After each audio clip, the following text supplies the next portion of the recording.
Hi and welcome to Reddit Confessions. Today's story isn't about revenge. It's not even about anger. It's about what happens when you become invisible to the person who once saw your soul. It started with a photo frame.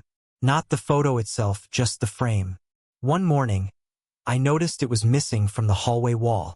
It was a picture of us at Crater Lake, taken 6 years ago. She used to say it was her favorite. Said the way I was laughing in that shot made her heart feel light. Now the wall was just blank drywall. No nail. No hook. Just empty. That should have been the moment I asked. Should have said, "Hey, where's the photo?" But I didn't, because by then, I'd gotten used to things disappearing. First, it was her texts, they got shorter. Then her kisses, they got quicker. Then her jokes, they got quieter. Then her eyes, they just stopped searching for me. I wasn't cheated on. Not in the physical sense, anyway. But I don't think there's a betrayal more intimate than emotional neglect. When someone stops noticing you exist, but you're still in the same room. She didn't scream at me, didn't curse. She just started living a life I wasn't invited to. And I tried. I swear I tried. I bought flowers, made dinner, took her to that overpriced vineyard she used to love. She smiled, said thanks, and went right back to her phone. One night, I got up to grab water and saw her outside on the porch, laughing into the phone at 2:14 a.m. She looked like a teenager again. Alive. I hadn't seen her laugh like that in over a year. And the worst part? I was relieved she could still laugh, even if it wasn't with me. That night, I didn't sleep. I didn't even go back to bed. I sat on the living room floor and realized I'd been mourning something that was already gone. So I made a decision. I didn't slam the door. I didn't write a dramatic goodbye letter. I didn't even take much. Just my laptop, a hoodie, and one pair of shoes. And I left. No final words. No let's talk. No closure. Because you can't close a door that's already been slowly swinging open for years. But what happened after I left? What she did? What I discovered? That's the part no one saw coming. After I left, I checked into a cheap roadside motel an hour outside the city. The kind with faded carpets, buzzing neon signs, and TVs that only show static unless you punch them first. It was the perfect place for someone trying to disappear. Anonymous, gray, forgettable, just like I felt. The room smelled like bleach and regret. I sat on the edge of the bed, not knowing if I should cry or call someone or just sleep forever. But I didn't do any of that. Instead, I stared at the wall for hours, listening to the hum of a vending machine outside and wondering if she even noticed I was gone. I turned my phone off. Not on silent, off. I didn't want her to call. I didn't want her to text and ask, "Where are you?" Because the truth is, she wouldn't. And I couldn't take that confirmation. The next day, I went back. Not to stay, just to grab the last of my things. I waited until I knew she'd be at work. I didn't want a confrontation or worse, her indifference. I used my key one last time, walked into the quiet house we once filled with laughter and stupid inside jokes, and started packing the rest of my clothes. That's when I saw the box. It was tucked behind the bookshelf, carelessly half covered by a throw blanket. An ordinary cardboard box with one piece of duct tape across the top. It hadn't been there before. Curiosity got the better of me. I opened it. Inside were things I hadn't seen in years. A photo of her and a man I didn't recognize, both of them laughing in a cabin. A bracelet I never gave her. A stack of letters with no stamps, just folded notes written in her handwriting. A small, sealed envelope that had my name on it. I didn't open it right away. My hands were shaking. I sat down on the floor, surrounded by pieces of her secret life, and tried to breathe. When I finally opened the envelope, it wasn't a confession or apology. It was a list. Things I can't say to Ellis. You stopped seeing me. I stopped caring. I think I love someone else. I'm not sorry. No signature. No date. Just those 4 bullets. And suddenly, every little moment made sense. The midnight porch calls. The silent dinners. The smile that never reached her eyes. She was already gone long before I walked out the door. But the photo, the one with the man, bothered me the most. He looked familiar, but I couldn't place him. Something about the shape of his nose, the shirt he was wearing. I flipped it over. There was a note written in pen. Ashland retreat, 3 nights of peace. Finally felt like me again. My stomach dropped. Ashland. That was the weekend she told me she was at her cousin's baby shower. She even brought back a gift bag with baby socks to make it look real. And I believed her. Not because I'm stupid, but because I wanted to believe in us. Even when she didn't. I took a picture of the note and the photo with my phone, then put everything back exactly as I found it. I left the envelope there. I didn't want her to know I'd seen it. Not yet. I walked out without a sound. But something in me had changed. I wasn't going to fight for her anymore. But I also wasn't done with this story. Because 2 days later, I got a message from someone I never expected. Someone tied to that photo in a way I couldn't have guessed. And what they told me changed everything I thought I knew about Geneva. 3 days passed in that motel room, and I still hadn't turned my phone back on. I was surviving off vending machine coffee, peanut butter crackers, and the kind of numbness that keeps you from noticing the mold on the ceiling. I wasn't even thinking anymore. I was just existing, like a forgotten extra in someone else's movie. Geneva's movie. But that morning I cracked. I powered on my phone. There were no missed calls from her. No texts. Just a flood of unread emails, random app alerts, and, buried at the very bottom, a message from someone I didn't recognize. The name on the screen said, Franklin M. No profile picture. Just a subject line that read, I think we both got played. It hit like ice down my spine. I opened it, and the message was short. If this is Ellis S., then I think we need to talk. I found something. About Geneva. About Ashland. It involves both of us, whether you know it or not. Franklin. First, I thought it was spam. A scam. Some cruel joke. But something about it felt too specific. Ashland. Geneva. Both of us. So I replied, cautiously, what do you think you know? The response came within minutes. Franklin told me he had been in a relationship with Geneva for nearly 7 months. That they'd met through a mutual friend at a design conference in Portland. That she told him she was separated from her husband and just waiting for the right time to finalize things. She even said we were still living together for convenience. She had lied to both of us. He sent me a picture of her from the same weekend as that Ashland photo. Different angle, same outfit, same man. Him.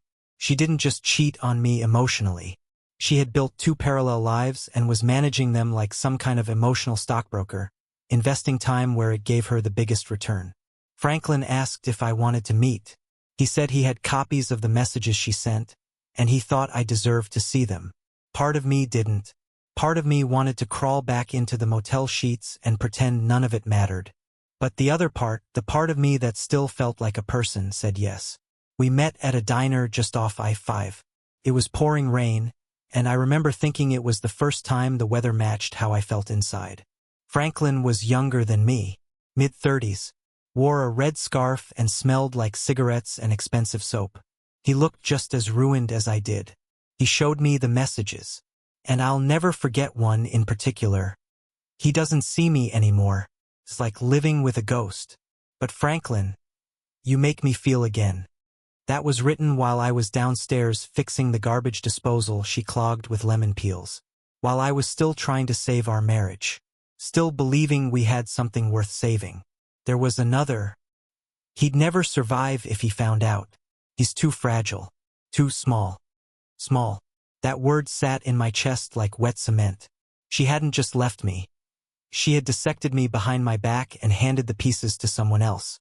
But then Franklin said something I didn't expect. He told me he ended things with her. That 2 weeks ago, he finally figured out she was stringing him along and ghosting him when she was busy at home. That Ashland wasn't the only trip. There were others. Other cities. Other names. I asked him the question I had been terrified to ask. Was it just you? Or were there more? He didn't answer right away. Then he pulled out his phone and showed me her dating profile. Not one of those hookup apps. A full-blown, premium account on a platform she swore she'd never touch. Different name. Different story. Still married. But pretending to be divorced and recovering from emotional abuse. She had built an entire identity where I was the villain. I didn't know whether to laugh, scream, or throw up. So instead, I paid the bill, thanked Franklin for his honesty, and walked out into the rain. But I wasn't just going to disappear again. I had been erased from my own life once. Now, it was time for Geneva to finally see the cost of the story she'd rewritten. I didn't drive back to the motel that night. I didn't go anywhere familiar. I sat in the parking lot of a closed garden center for 3 hours, just watching the way the rain slid down the windshield. There's something brutal about silence after you've heard the truth. It doesn't comfort you. It isolates you. It presses in from all sides until you start to wonder if maybe this is all some twisted misunderstanding. Maybe Franklin lied. Maybe Geneva has an explanation. Maybe I was losing my mind. But then I remembered the list she wrote. I think I love someone else. She hadn't said that to my face, but she had said it to herself. And that was enough. I finally went back to the motel and didn't sleep. I lay there wide awake, thinking of every moment I had doubted my instincts. Every time I let her dismiss my concerns. Every stupid joke I made just to see her smile again. I was so desperate to keep things normal that I ignored all the signs. I had let myself rot quietly in the corner of my own marriage, hoping she'd look over one day and notice I was still there. The next morning, I did something I never thought I would. I logged into the shared cloud account she forgot we had. Years ago, we synced our phones for calendar sharing. She probably assumed I disabled it, but I never did. I hadn't looked in months. She had a dinner event scheduled for Thursday night. The location? Private home in the suburbs. No name, just a pin drop. I zoomed in on the map and my stomach turned. It was a house I'd been to once before, for one of her friends' birthdays. A designer guy named Julian, too many bracelets, too much wine, and a loft full of fake plants. Geneva once told me he was a creative soulmate. Whatever that meant. I remember thinking he looked at her the way wolves look at lambs. Apparently, the lamb liked the attention. I didn't message her. Didn't hint that I knew. I just made a decision. I was going to show up. Not to make a scene. Not to beg. Just to see her. The real her. Not the version she gave me in our kitchen or on our couch. I wanted to see the woman she became when she thought I was long gone. So I waited. Thursday came. I wore a black hoodie, parked 3 houses down, and walked the rest of the way like a ghost. The driveway was packed. Laughter echoed out the windows. The porch lights were warm and inviting, like nothing painful had ever happened inside. I stood by the side of the house, heart pounding, and peeked through a gap in the blinds. And there she was, Geneva, wearing the red dress I bought her 3 Christmases ago.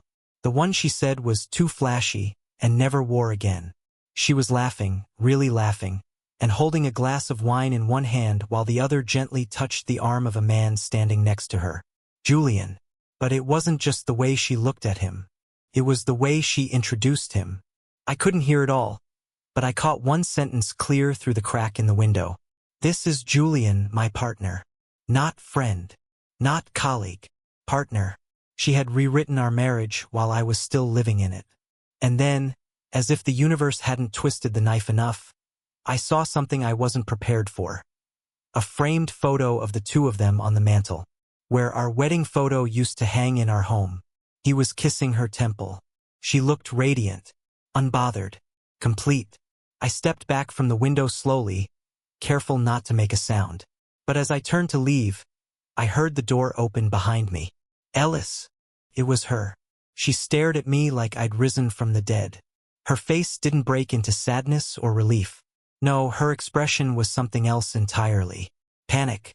She stepped outside, closing the door behind her, and hissed, "What are you doing here?" I didn't answer. She looked around nervously and said, "You can't be here. This is not your place anymore." And she was right, but she didn't know what I knew. She didn't know about Franklin. She didn't know about the messages. She didn't know what was coming next. So I just looked her in the eyes and said, "I know everything." She froze. For the first time in months, I had control of the silence. Then I turned and walked away, leaving her in the glow of someone else's porch light. wondering how much damage I was about to do to the perfect story she'd built. The following morning felt like an out-of-body experience. I stood in line at a gas station, pouring powdered creamer into bad coffee, while the man next to me argued with someone on speakerphone. None of it registered. I could have been on the moon for all I cared. Everything around me felt fake, like I'd stepped into a simulation, just one level above total collapse. But underneath that fog, something sharper had taken root. Resolve. I didn't want revenge. Not in the cliché sense. I didn't want to trash her stuff or expose her on social media or do something I'd regret later. What I wanted was truth. Unedited, undeniable truth. I wanted her to stand in the ruins of her own lies, not because I pushed her there, but because she finally had to look at what she'd built. So I called Franklin. He picked up on the second ring. I told him I needed his help with something unconventional. I expected hesitation, maybe even a no. But instead, he said, "Just tell me where and when." Here's what we came up with: Julian's designer loft. The same place where Geneva held that cozy little dinner party for people she thought were part of her new chapter, was going to host another gathering. Only this time, Geneva wouldn't be the one inviting guests. Franklin still had access to the interior designers community email group. It was small and exclusive, only for certain creative professionals in the Pacific Northwest. And Geneva had used it multiple times to promote Julian's events. Franklin crafted a new message, polished and perfectly baited. Exciting pop-up collaboration between Julian T. and Geneva R. this Friday, showcasing new work, future projects, and celebrating an exciting personal announcement. The email went out to over 60 people. Franklin blind copied both me and himself. The timing was perfect. It gave everyone enough notice to be curious, but not so much that Geneva would catch wind of it in time to cancel or correct it. Meanwhile, I was busy with my own task. I printed the photo of her and Franklin at the Ashland retreat, the one I'd found in that hidden box. I also printed a few select messages from their exchange. Not the crude ones. Not the emotional manipulation. Just the ones that exposed how many lies she'd told both of us.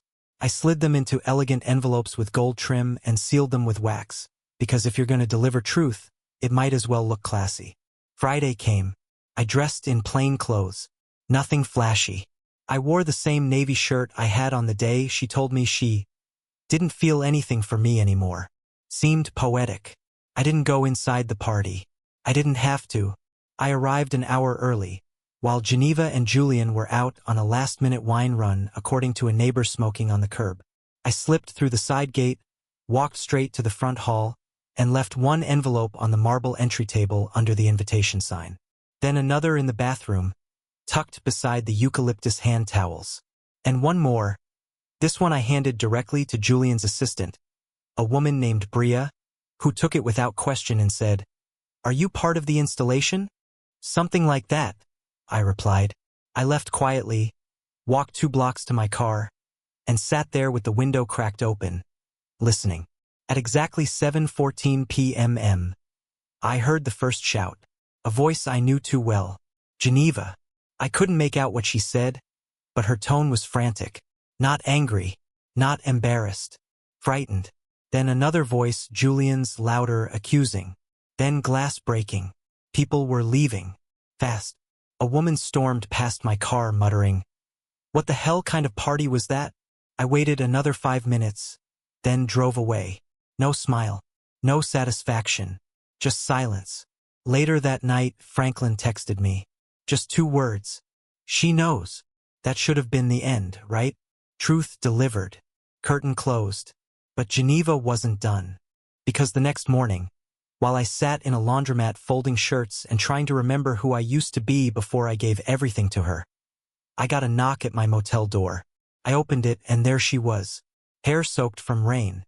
Eyes red. No makeup. Just trembling hands and a single sentence.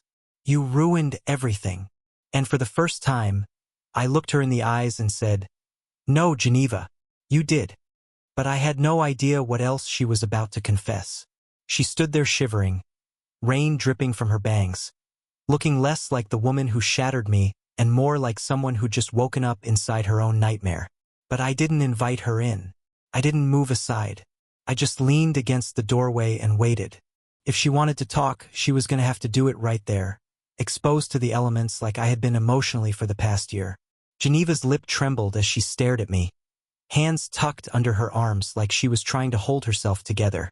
"You ruined everything," she said again, quieter this time. "I finally had something clean." I scoffed. "Clean? Is that what you call it when you build a life on lies?" She didn't respond immediately. She just looked away and swallowed hard. Then, something in her cracked. She stepped closer and said something I never, ever expected. "I didn't just lie to you. I lied to him too. Julian." I didn't say a word. I just crossed my arms and let her unravel. Whatever she had to confess, she needed to bleed it out now on her own. She went on, her voice tight and cracking. "Julian doesn't know everything. About Franklin. About the others. About the loan I took out in his name." My heart actually skipped a beat. "What?" She nodded, ashamed, her eyes filling. "When we started dating, Julian got me into this partnership deal with some investors. I didn't want to look weak or average. I told him I had savings, that I could match his investment. I forged a signature. I used your credit history. It was still tied to me, from back when we bought the condo." My mouth went dry. "Are you saying you used my credit to get a loan for your affair partner's business?" She nodded again, tears finally spilling over. "I was desperate. I thought I'd build something with him that justified everything I gave up, everything I destroyed." I took a step back, not out of fear, out of disbelief. I had been prepared for the betrayal, the emotional cheating, even the lies. But this was identity fraud, financial manipulation. She hadn't just left me. She used me. And the worst part? I still wasn't sure if she truly understood how far she'd fallen. I sat on the edge of the bed, head in my hands, trying to keep my composure. Geneva was still at the doorway, soaking and shaking, waiting for, what? Forgiveness? "So what do you want from me now?" I asked. "A pat on the back for coming clean?" "No," she whispered. "I want you to help me." I actually laughed, the kind of broken, stunned laugh that comes from disbelief, not amusement. "You stole from me, Geneva. You humiliated me. And now you want my help?"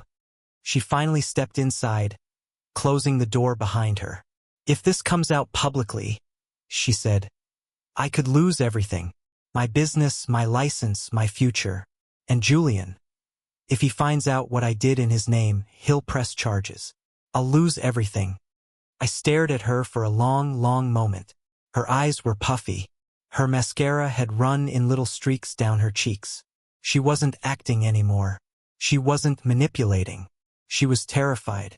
"Good," I said quietly. "You should lose everything." She gasped a little like I'd struck her. And for a moment I almost felt guilty. Almost. Then I remembered every night I sat in that house alone, wondering what I'd done wrong. Every kiss she dodged. Every text she never answered. Every night she was at the studio, while she was actually building a fantasy life with a man who thought she was honest.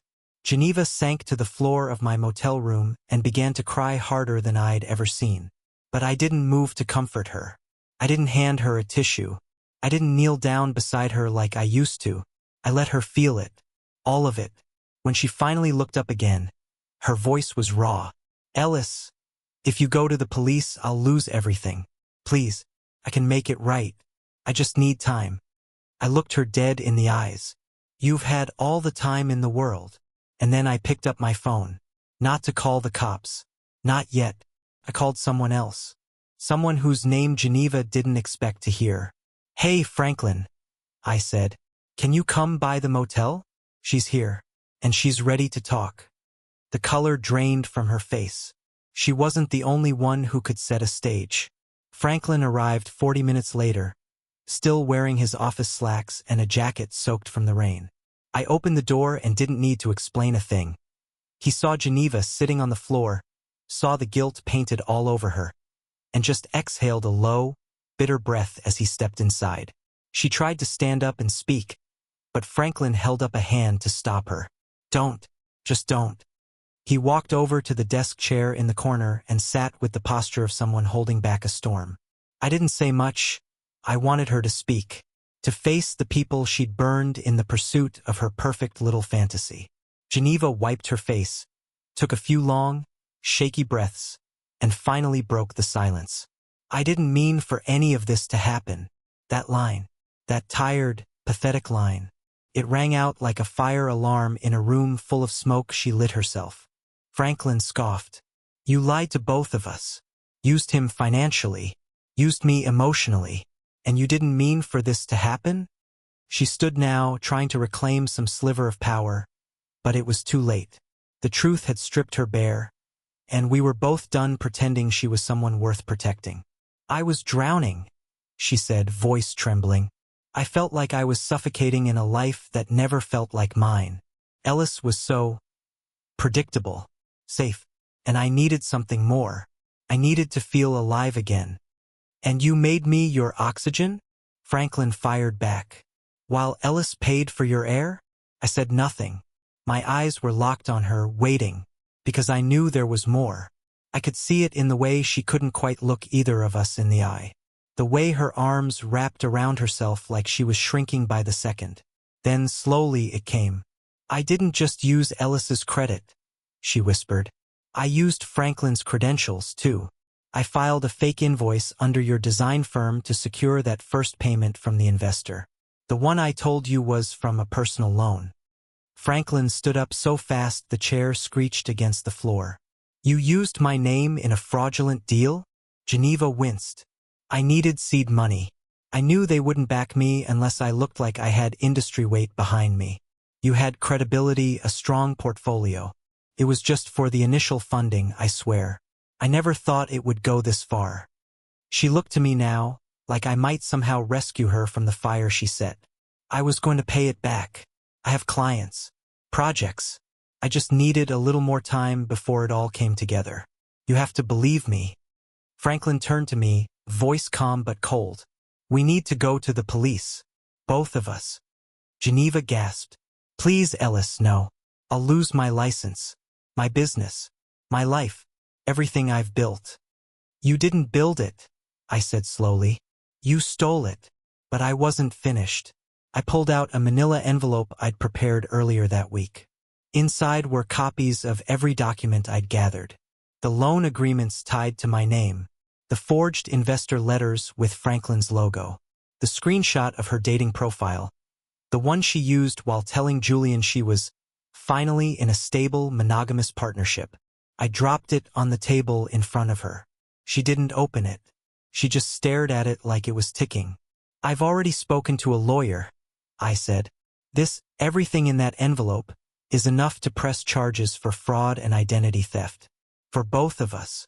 But I haven't filed it yet. Geneva looked up, terrified. What do you want? Now it was my turn to stay quiet. For a few moments, I just let her squirm under the weight of her own collapse.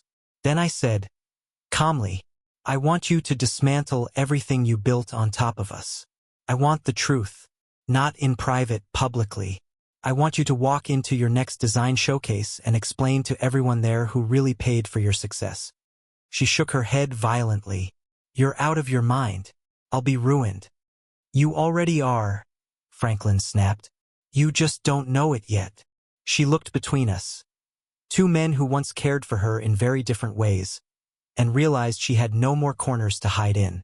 No more charming exits. No more creative reinventions. I'll think about it, she whispered. You have 48 hours, I said.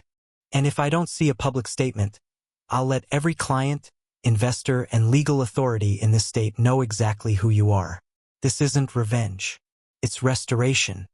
Geneva stumbled toward the door like a woman leaving her own funeral. She didn't say goodbye. She didn't slam it. She just vanished. But the silence left behind was louder than anything she could have said. After she left, Franklin and I sat in that motel room for a long time. Neither of us spoke. There was nothing left to say. We weren't friends. We weren't allies. We were just two men bound by betrayal and a desire for closure. Eventually, Franklin stood. If she doesn't do it, I'll go with you to the police. I nodded. Same. He gave me a long look, then left without another word. And as the door clicked shut, I sat on the edge of the bed, exhaled everything I'd been holding in, and felt something I hadn't felt in months. Weightless. The next 48 hours crawled by slower than anything I've ever experienced. I didn't eat much, barely slept. I wasn't nervous, not exactly. It was more like watching a courtroom verdict that determines not just someone else's fate, but your own ability to ever trust again. On the second afternoon, just as I was about to call my lawyer and pull the trigger, I got an email. No subject, no greeting, just a YouTube link. I hovered my cursor over it, hesitated for a full minute, then clicked. It was a live stream. Geneva, standing alone on the polished wooden stage at her downtown design studio. No decorations, no music, just her, a microphone, and a few dozen people sitting in folding chairs, clearly confused. She looked pale, her voice flat but steady. I invited you all here today to tell the truth, she said. I've spent the past year building a brand based on half-truths, omissions, and outright lies. I took credit that wasn't mine. I used people who trusted me. I manipulated partners, friends, even investors. The success I claimed wasn't built, it was borrowed. And in some cases, stolen. Gasps filled the room. I won't make excuses. I'm sorry, and I accept whatever consequences come. She paused, breathing hard, then added one last line that stuck with me. Some people destroy their lives chasing a new beginning. I destroyed people in place of one, and I have to live with that. Then she stepped down. No applause, no tears, just silence. But for me, watching it from that little motel room, it was enough. I didn't press charges. Franklin didn't either. Because for once, Geneva didn't run. She stood in the wreckage of her own choices and took ownership. That was the real ending. Not a courtroom, not a breakdown, just truth served raw. Since then, I've moved. Got a new apartment across town. It's small, quiet, and smells like fresh paint and freedom. I switched jobs too. Not because I had to, but because I wanted a clean start. Franklin and I haven't stayed in touch, and I'm okay with that. We were part of the same storm, but we were never meant to stay on the same path. As for Geneva, I don't know what became of her studio. I heard she lost some clients. Maybe she'll rebuild. Maybe not. But that's her story now, not mine. Mine? Well, I wake up, make my own coffee, and sit in silence that feels like peace instead of punishment. I go for walks. I read more. I laugh. Not at memes or reruns, but genuinely laugh, sometimes for no reason at all. I didn't get my marriage back. I didn't get revenge. I got me back. And honestly, that's the happiest ending I could have asked for. Thanks for following this wild story. If you made it to the end, I want to hear from you. What was the moment in the story that hit you the hardest, or reminded you of something in your own life? Drop it in the comments. And don't forget, this is Reddit Confessions, where the wildest, rawest, and most human stories live. Hit that subscribe button. I'll be here with the next story soon.